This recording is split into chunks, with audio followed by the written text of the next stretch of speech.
अस्सलामुअलैकुम। कैसे हैं आप सब? उम्मीद करती हूँ आप सब ठीक होंगे। Welcome to my channel story corner. चलिए चलते हैं कहानी की तरफ। आज की कहानी का मौजू है चिड़िया से समंदर की शिकस्त।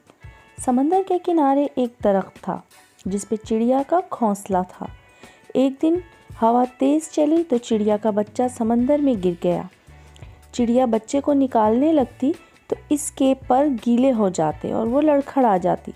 इसने समंदर से कहा, अपनी लहर से मेरा बच्चा बाहर फेंक दे, मगर समंदर ना माना। चिड़िया बोली, देख मैं तेरा सारा पानी पी जाऊंगी, तुझे रेगिस्तान बना दूंगी।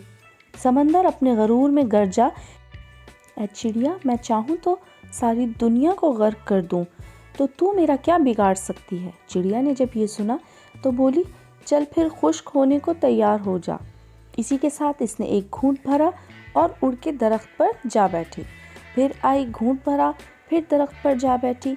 यही अमल इसने 7 से 8 बार दोहराया तो समंदर घबराकर बोला, पागल हो गई है क्या? क्यों मुझे ख़त्म करने लगी है? मगर चिड़िया अपनी धुन में ये अमल दोहराती रही। अभी सिर्फ 22 से 25 बार ही हुआ कि समंदर ने एक ज़ोर की लहर मारी और चिड़िया के बच्चे को बाहर फेंक दिया। दरख्त जो काफ़ी देर से ये सब कुछ देख रहा था, समंदर से बोला, है ताकत के बादशाह, तू जो पल भर में सारी दुनिया को गर्क कर सकता है, इस कमज़ोर सी चिड़िया से डर गया? ये बात समझ में नहीं आई। समंदर बोला, तू क्या समझा, मैं जो तुझे एक पल में उखाड़ सकता हूँ, एक पल में दुनिया तबाह कर सकता हूँ, इस चिड़िया से डरूंगा? नहीं, मैं तो इस एक माँ से डरा हूँ, माँ के जज्बे से डरा हूँ। एक माँ के सामने तो अर्श हिल जाता है, तो मेरी क्या मजाल।